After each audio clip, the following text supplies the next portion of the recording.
আচ্ছা, আপনার এটি কোন জাতের টমেটো? এত টমেটো তো ধরা আসলে দেখা যায়। এটা আছে গা বীজ ভান্ডারে বলেছিল যে ভালো বেতন দেবো, এটা থাইল্যান্ডের না বলেছিল যে এটা থাইল্যান্ডে বেতন এই কয় দিছিল, কিন্তু দেখা যাচ্ছে টমেটোটা ভালোই দেখা যাচ্ছে। টমেটার সাইজও তো আমরা দেখতে পাচ্ছি যে খুব সুন্দর সুন্দর। এখানে একটা সাইনবোর্ড দেখাবো। এই সাইনবোর্ডটা অফিস থেকে আপনাকে দিয়েছে নাকি কোনো সংস্থার মাধ্যমে? কৃষি অফিস থেকে কি কোনো সাহায্য বা কোনো কৃষকের যে অনুদান সেগুলো কি পাচ্ছেন? আমি অনেক কিছু দেবো, তে আমার টমেটোর ফুল মধ্যে আমি তো এ কিছুই পাই নাই, আর এটা বিষ এইসব সম্বন্ধে কিছু পাই নাই। তে উনি আইছিল, আসার পর উনি আশ্বাস দিয়ে গেছে যে আপনি সবকিছু পাবেন, কিন্তু আমি এ পর্যন্ত কিছু পাই নাই।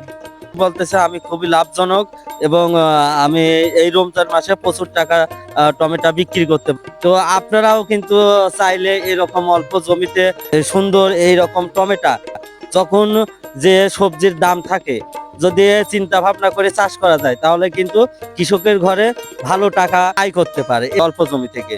এজন্য আপনারা চিন্তা ভাবনা করবেন যে কোন জমিতে কোন সময় কোন সবজি আবাদ করা যায়।